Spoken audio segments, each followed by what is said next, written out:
welcome everyone to this exciting event about disputed transactions. Here with me today is Brian Riley, who is a fantastic analyst from CEB Tower Group. He's going to be talking a little bit about the marketplace in general, specifically here in North America and the United States. My name is Paul McMeekin. I work for ACI. I'll be coming on at the end to talk a little bit about some of the challenges our specific customers have faced with regards to productivity, efficiency, quality, and financial risk management.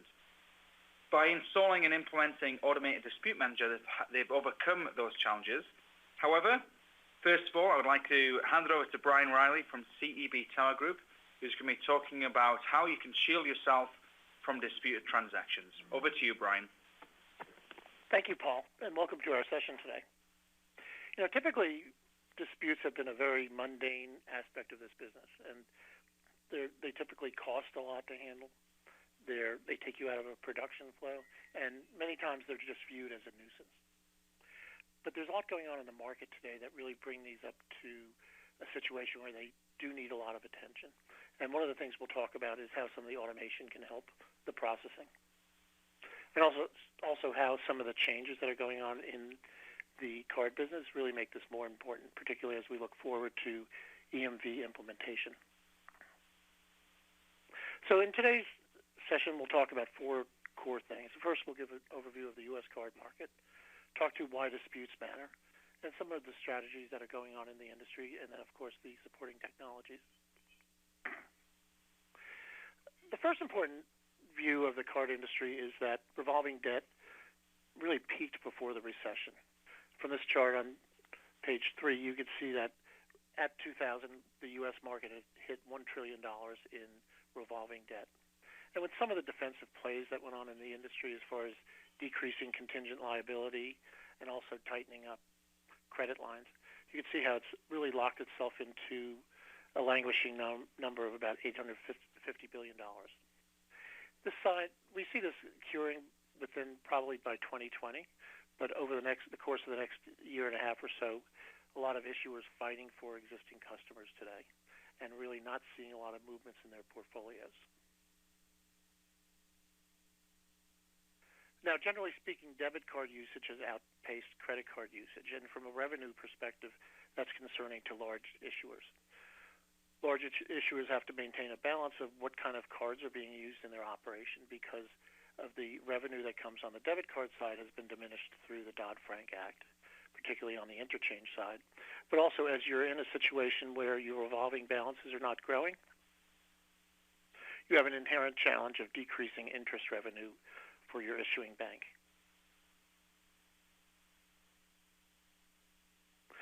And really one of the biggest changes that the industry's seen over the last 3 years from the user side has been the shift towards prepaid.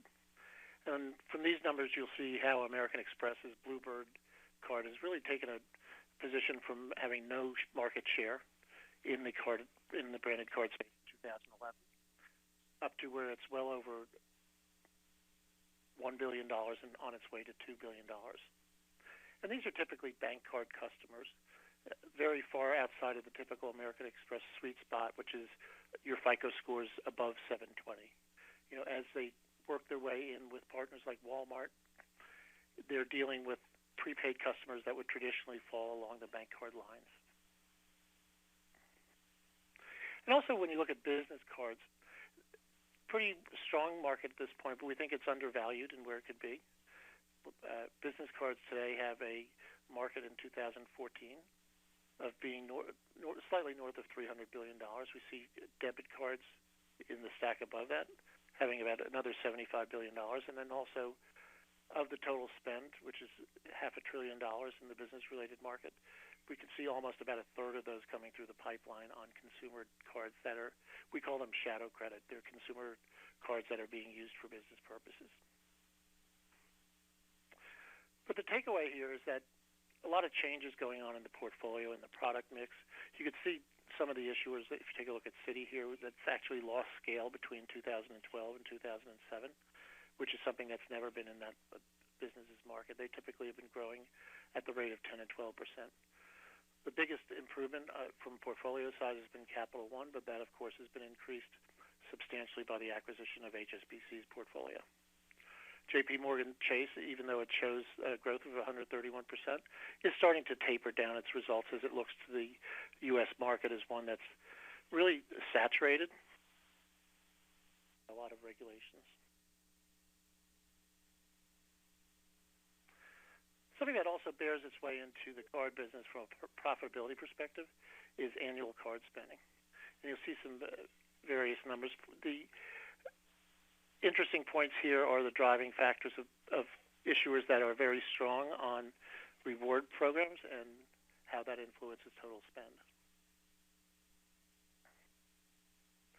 Now, disputes play an important role here because as transactions go through the process, you're naturally going to have items that become disputed for one reason or another.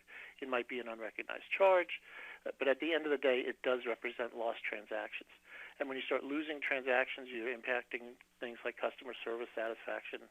You have legal responsibilities that are prescribed under Reg E and various other local requirements. It certainly has an impact to attrition. People tend to remember the experiences they have by a dispute and having to deal with the challenges of repeating themselves 100 times as they work their way through the customer service network, and also as their delinquency ages because they have not settled the account.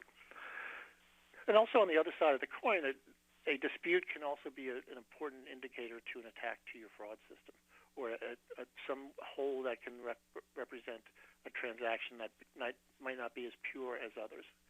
So you just can't simply dismiss it. And on the other hand, it might be a billing flaw. But at the end of the day, you have to contend with the potential of fraud loss and legal penalties. Another important factor that relates to disputes is with EMV rolling out in the United States. Now, U.S. issuers have had a passive-aggressive role over the last 30 years of delaying the implementation of EMV.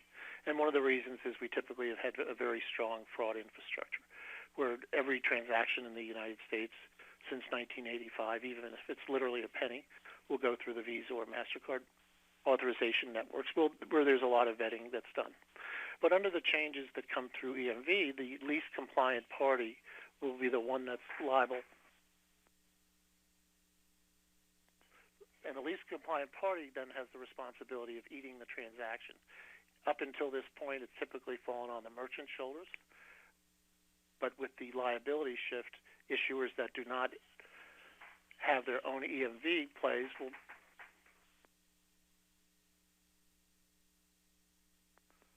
issuers that do not have full compliance will be the ones that hold the liability for the transaction.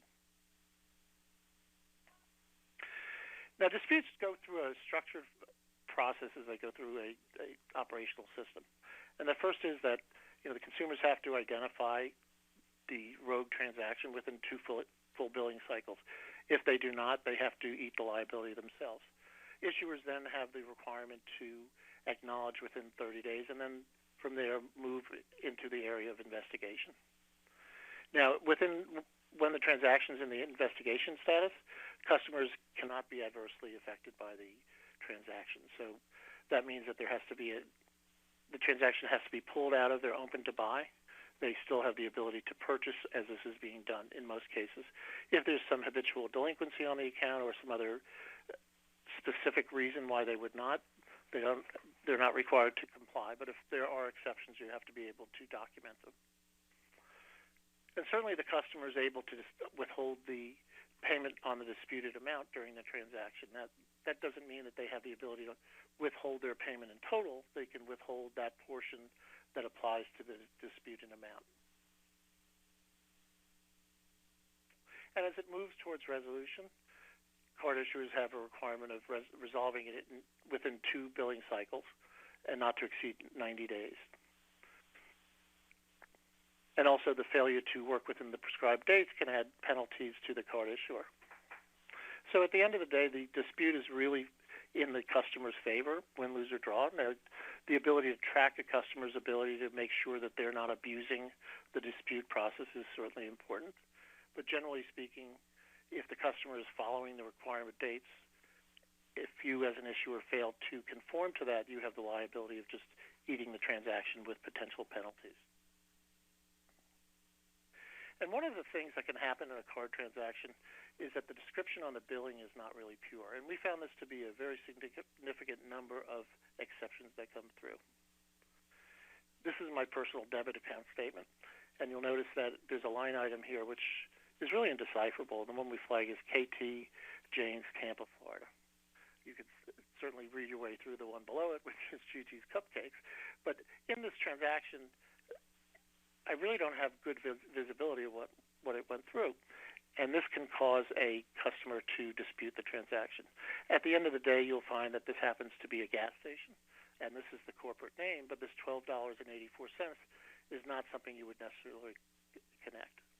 And this is one of the very important things that you'll find within a fraud dispute management system, is the ability to reconcile this and have a way that can go out and see if there's previous disputes that came in on the transaction, how they were resolved, and did we reconcile what the name is. This is another type of dispute that happens frequently, and this is, again, on my corporate bill, looking at an Avis car rental, where certainly it was not, you never rent a car for $850. This is a post-car return issue, where I had returned the car, and this was actually Boston, and these are the tolls that ensued from using the drive-through pay pass on the card. But at the same token, my expense report's been filed, and this creates an issue for me as a consumer of how do I get this off my bill because the expense has already been reconciled. Another common issue you see within disputes is this one listed for Bright House, where recurring bills, and it could be Bright House or Netflix or any other thing, where quite often on the other side of the fence, the merchant is not quick to resolve these, so they could have a lag on the process if you cancel things. But at the end of the day, if the consumer says it's a disputed item, you have to follow through, and quite often they're using this as a lever to get the recurring bill to be pushed back.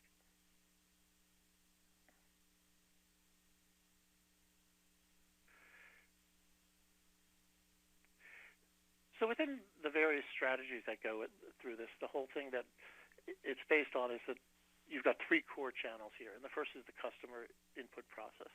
The second is the issuer management, and then the data control. Within the customer input side, you need, by law, under Reg E, to have a relatively simple process. You can't have a confusing channel to get in or a different hold pattern for customers. It's got to be handled in a routine service-oriented manner. Quite often what you'll see, and this is another reason that disputes in general have risen, is that customers have the option of kicking off the dispute on their side just with an online push of a dispute panel that could be hyperlinked from their statement.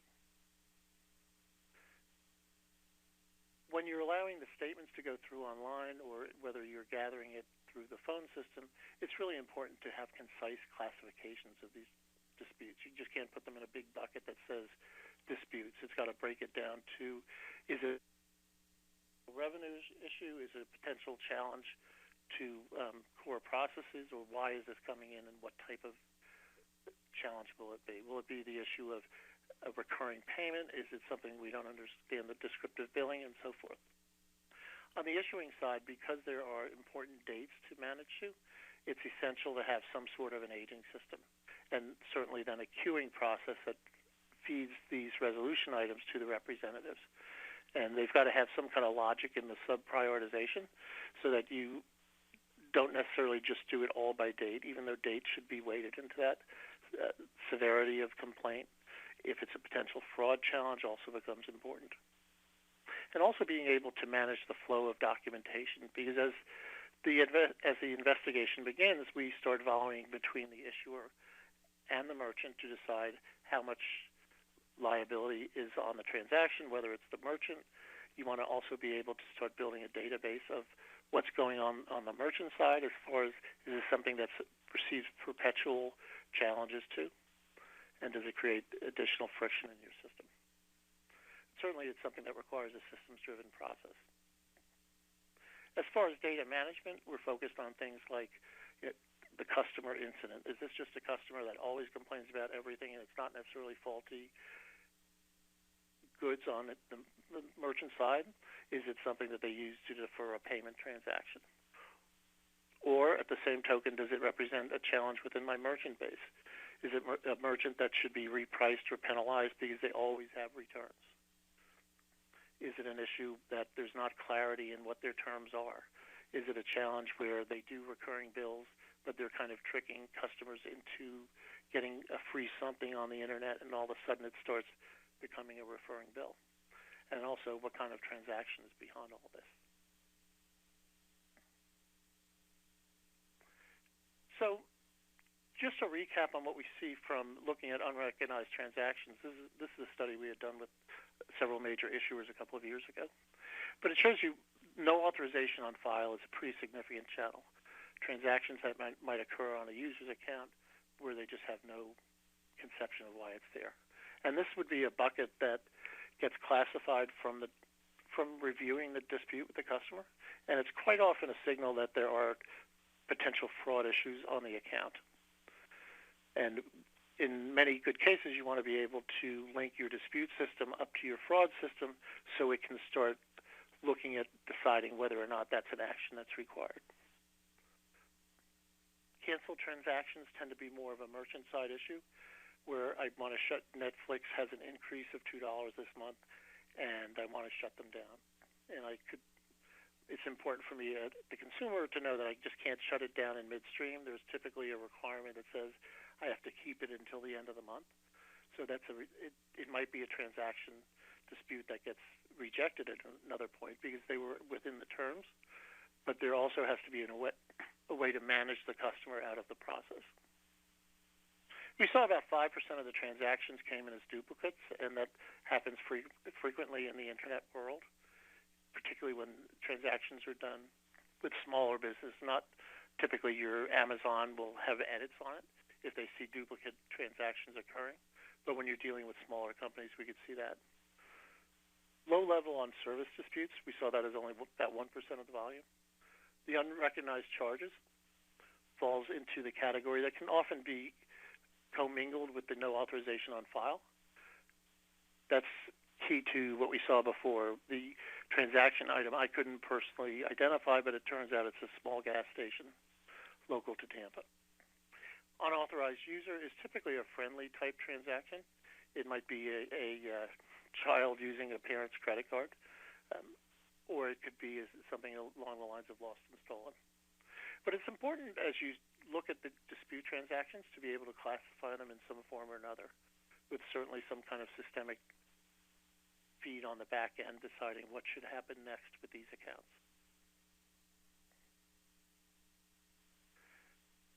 When you're dealing with line item issues like disputes, it's important to have technologies behind it. You just can't drive this, particularly if you're a large issuer, anyone ranked above the 250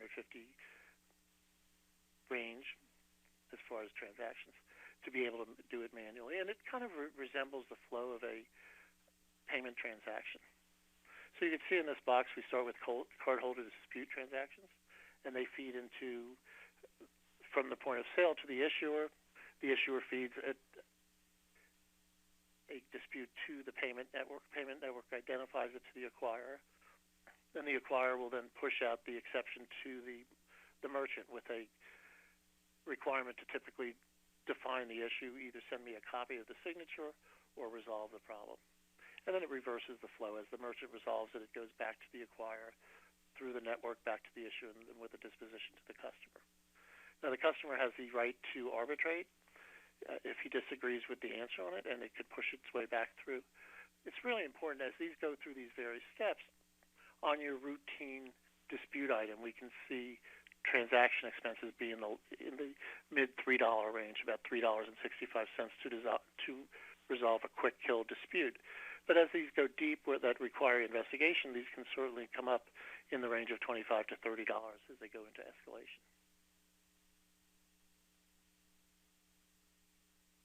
So when you're looking at a dispute management system, we find these 5 important categories. And the first has to do with the customer-facing piece of this. Are you going to entitle them to create it on their own via the internet? Will there be representatives handling it? Then, of course, something that engineers the transaction flow of once I receive it, where's it going from here? whether I'm going to be using a service company to handle my disputes, whether I'm handling them internally, and so forth. What's going to happen once I get a transaction? If it's an unrecognized transaction, do I want to send something to my authorization system to look for other transactions like that? Do I want to start containing this customer because it could be potential return fraud? What do I want to do next? And this is the important place that you'll be doing that in. As far as the financial management, that's also critical in this process because there's going to be transactions flowing back and forth. I've got the ability to charge back to the merchant, which is typically the default process on this. But if I'm getting a lot of transactions on that, will the merchant end up in a negative position where I have no fallback? Now, me as a financial institution, I'm going to go to the deepest pockets along the way. So if the merchant's out of business, then I'm going to be dealing with their processing company. Merchant control becomes important too, looking at what types of transactions are going out there, who's the merchant, what happens, and how quickly are they to resolve it becomes important. And then tying all the workflow together. Is it going to be mainstreamed into my core unit so that I have a universal payment rep that can do it all, or am I setting up specialty units within it?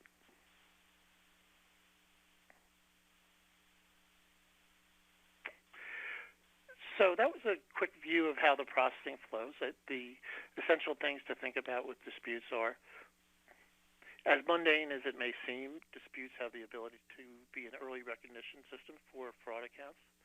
They also have the ability to give you a quick view on a merchant and being able to assess risk quickly. It's essential not to just dismiss these because there's legal requirements for that. And when it comes to handling the throughput on this, which is certainly going to be well below 1% of transaction volume, but it still can represent a significant amount of workflow for the business operation. And with that, I'd like to pass over to Paul. Great, thank you, Brian. That's a great insight provided there, and I hope you enjoyed it. So now to the vendor segment of this, and I'm not going to be doing a great deal of selling here, but just kind of explaining some of the things, some of the challenges our customers have faced and how they've overcame them.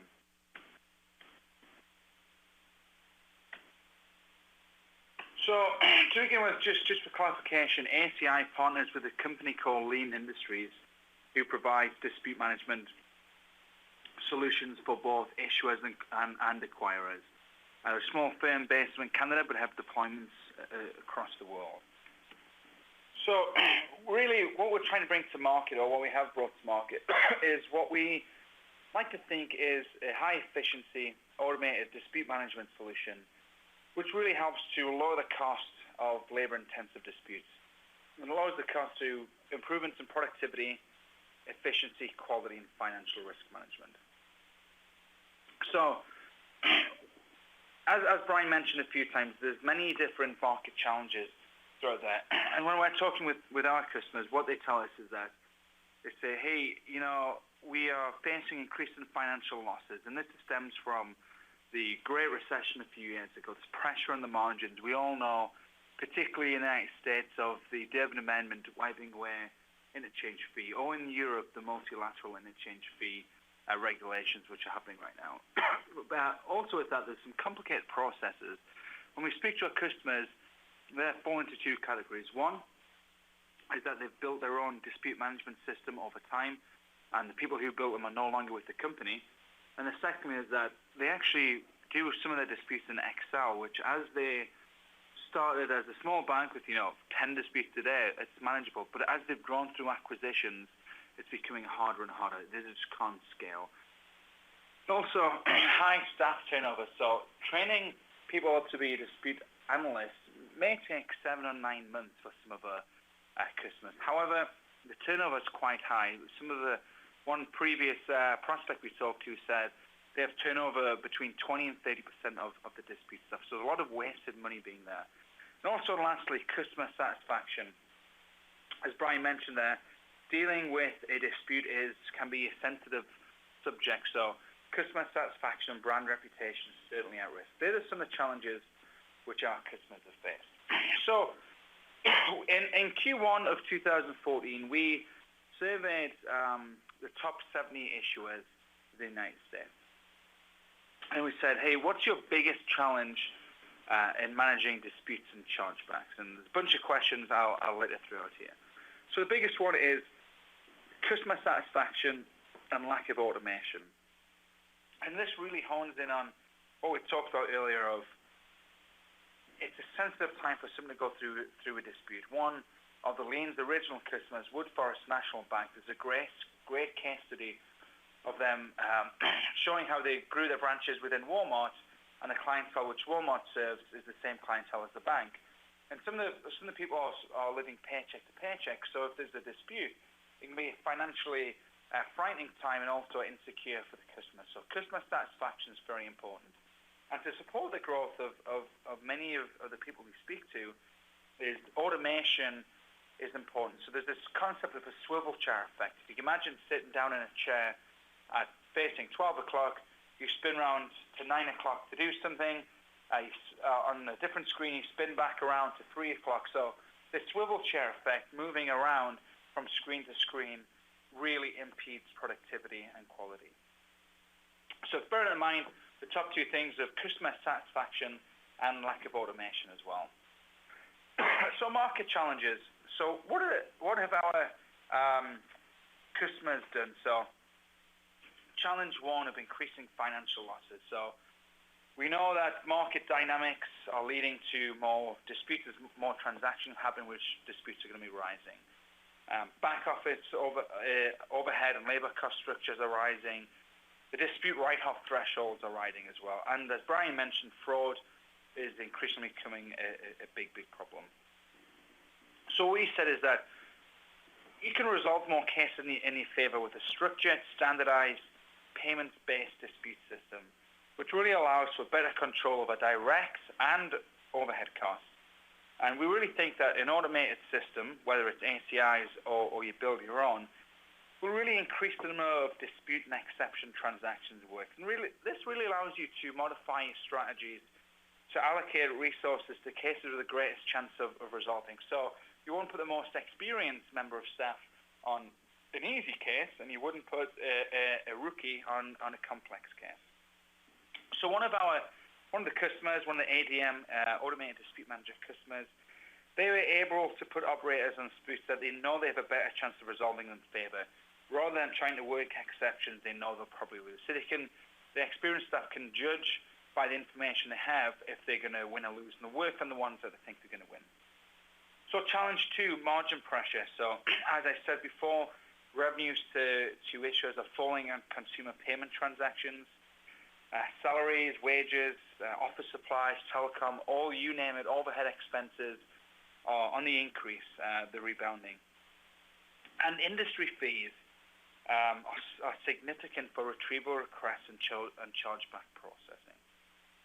So we think that if you can take the costs out of the process through automation and integration with other critical payment systems, such as your payment engine, things like that, you're really taking the paper out of these processes. So if you can automate paper-based processes, the use of imaging technology really brings down the cost of processing.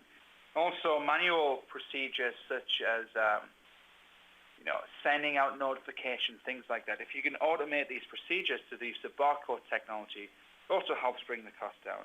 And the general use of standard forms, templates, and questionnaires can really lead to efficiencies. So one ADM user moved from a paperless environment through the combination of electronic imaging and barcode technology. They were also able to reduce the wages related to that function. So moving from heaps and stacks of paper to paperless, and also controlling the wages as well. And the last one, high staff turnover. The third one, complicated processes. So you need to know a lot about payment processing to fix them when they break. There's not many payment processing experts around, particularly in a time of constantly changing market regulations with increasingly stringent timeframes. You need to access different systems, talk to different people, and more importantly, you need to really select the right reason code and action for the dispute. So our recommendation is to use a system that provides you with what we like to call payments intelligence that you need to really reduce the complexity of the process. And not only that, it's designing workflows that are specific to different types of disputes and exceptions. One of the users was able to structure their workflows and establish queues to route different types of claims to operators based on experience levels. So I kind of talked about that a little bit earlier. But more importantly, though, they were able to integrate with other systems to automatically pull relevant information without having to rekey that information. So really critical there. Challenge 4, a lot of the customers face, as I said before, is high staff turnover. It takes a long time to make an operator productive. The constant turnover makes it difficult to find resources with any experience, and training costs can be substantial. And new staff, unfortunately, like any other industry, tend to have a productivity drag on more seasoned resources. So we think that if you can reduce the training time requirements for new staff, get it up and running by deploying a system that takes the thinking time out of the process. Really, it's done by incorporating automated actions based on the responses to questionnaires, operator reminders, and case conditions. And as I said before, varying certain actions based on operator experience level can really help ramp up a new member. So one of our users reduced the average training time from 180 days down to about between 30 and 60 days. And some of the operators became productive after only 2 weeks. So imagine going from 180 days to 2 weeks. That's quite incredible. Then challenge 5, customer satisfaction, is probably the most important one. And as that graph showed earlier, it's what a lot of the top issuers are thinking about. So when you're dealing with money, you're dealing with emotion. It's sometimes a confusing process for consumers with a lot of paperwork. And the merchants themselves can feel overwhelmed and exposed, particularly with documentation requirements. So what we say is pretty simple: is communicate with the customers through different channels, as many channels as possible, with higher quality information, using customer-centric questionnaires, letters, and forms. We think that electronic templates with the pre-barcoded for case references can really help this. And these questionnaires used to capture case information, they're designed in such a manner where you can catch them accurately and catch them the first time. You don't have to involve in many exchanges with the customer. So one of our users, they use a variety of different templates to communicate with consumers via different methods throughout the process. And really what it allows them to do is inform the customers proactively the results of the dispute. And this is was a high-risk strategy, so tell them early, tell them often, but actually increased consumer morale, and trust as well.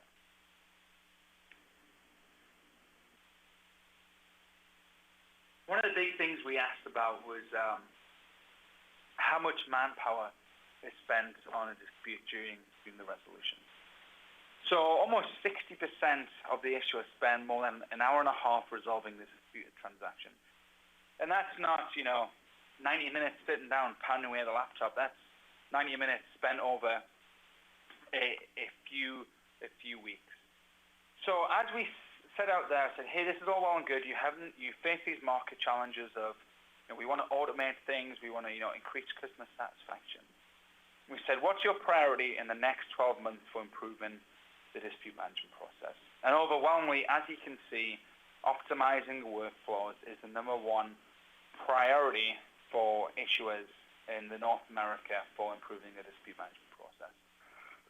Excuse me. So optimizing workflows, keeping ahead, things we talked about of routing to the best agents based on experience, routing based on action codes, things like that can really help optimize workflows. I want to talk a little bit about automated dispute manager. I mentioned it a few times and some of the successes our customers have, but really what is it? So it's made up of a couple of different modules. I'll skim them here quickly. So the first one is called claims. It's pretty generic, right? So this is the real dispute processing call.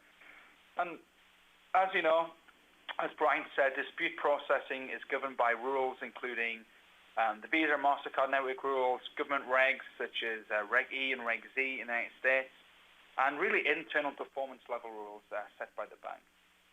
So this module operates on the basis of all of these different rules, externally defined They govern chargeback and adjustment rights, documentation requirements, reason codes, processing fees and timers, and workflow steps. The rules reside in the database and can be adjusted as requirements vary. So this means that analysts no longer have to remember all the different nuances each set of network operating regulations require. The second one is our imaging module, so documentation, image, and forms processing. This really eliminates the manual handling of paper and manual fax documents. This is done by really transforming cardholder claims letters and chargeback documentation into digital images. So these images are seamlessly integrated into the actual dispute workflow and stored in case item, what we like to call folders. So analysts can go into these folders, they can receive them, they can view, print, and transmit images to networks, to the cardholders themselves using standard browser screens, all in the context of specific disputes. And then the third module I want to touch upon is the user interface and work distribution. So Automated Dispute Manager utilizes a browser-based client interface. And this really allows the claims analysts, actually probably really provides is a better word, provides the claims analysts with comprehensive analytical and integrated tools. So information for managing disputes such as transactions, adjustments, claims, and images are presented on easily understood forms and panels. Dynamic analyst queues manage workloads from predefined business criteria such as who is the issuer, who's the acquirer, what networks are coming from, is it PIN or signature, the different levels of claim amounts, and different types of disputes as well. And facilities within this module exist to manage the queues, workloads, and analyst groups as well. So analysts can own claims or they can actually own specific claims or can actually work from a pool of claims as well. And Financial Transaction Manager. These are the true workflow and analyst decision management tools which sit within Automated Dispute Manager. And they really create the appropriate financial transactions to affect cardholder debits and credits. So these transactions can be formatted as database records, XML data streams, or formatted files, and really transmitted to enterprise settlement systems. Alternatively, the system can also post to existing general ledger and bank accounts using posting applications. Then lastly, the last major module in here really revolves around what we call the payment network interface. And this dispute processing, as you know, requires validation of the original electronic payment transaction. So Automated Dispute Manager references these transaction warehouses using standard database channels. The system processes what we call network raw data files and constructs network transactions and adjustments using existing switch interfaces to the things like ACI's Postilion system or Base24 EPS solutions. If the warehouses are unavailable, then ACI and our partners at Lean Industry can really help the bank build them as well. So this module automates the capture and manipulation of images from network imaging systems and digital fax servers and scanners, things like that. Automates case opening, tracking, and matching. Automates the processing of incoming and outgoing network adjustments, and really includes extensive user, analyst, and call center facilities such as contextual questionnaires. Queues for analysts with built-in flexibility, including multi-factor queues and pooling of personal ownership of cases. And finally, reports as well, reporting on operational data through a comprehensive MIS system with automatic scheduling, formatting, and distribution of reports and data extracts. So that's a little bit deep. I was a quick deep dive there for the last 5 minutes. Sorry for getting a bit technical, but really to summarize, what we're trying to deliver to the marketplace is a high efficiency, automated solution targeted to lower the cost of labor-intensive disputes. I said that at the beginning, I said it again. I just want to repeat it because it's really, really important to get that across that it's all about automating the existing disputes. So then another question we asked just to start wrapping up here is how would each of the following positively impact the dispute management process? And we were really glad to hear that automating the capture and manipulation of images was the number one priority here, or number one positive impact if it was to take place. And browser-based access as well. So we've pinned our marketing campaign since we launched this with Lean around browser-based access and also the automation and capture of images. So this is really important to us when the solution was being pushed out to the market. And also, this market research has told us that capturing automated images, it can help improve workflows, it can help improve the analyst's life as well. So lastly, just to summarize here, thinking of the market challenges and what real operational improvements can you get. So the market challenges of increased financial losses, margin pressure, complicated processes, high staff turnover, and customer satisfaction. I talked about them in depth earlier, but what operational improvements can you make to really address those challenges? So the first one is productivity, so time. So we really think that Automated Dispute Manager reduces the time required to resolve disputed transactions. And it's done by optimizing resources and workflow allocations. Second one is efficiency or cost. So by removing paper from this and getting rid of paper-based resolution systems, by automatically integrating documentation, images, and analyst research with case data, we can eliminate all that manual handling of paper. And quality, so the error rate. The thing that Automated Dispute Manager really eliminates operator keying and decision errors. So I said before, you don't have to keep routine things. And really, this reduces the variability through the standardization of the case resolution process. And finally, as well, financial risk management, which is super important. This is the exposure, the financial exposure you have. So we think that Automated Dispute Manager limits the financial risks of write-offs and losses. And it really allows companies to implement more aggressive policies for retaining bank capital. But not only that, more importantly though, and increasingly importantly as the world regulations become more complex, it helps maintain compliance with various industry and government regulations as well.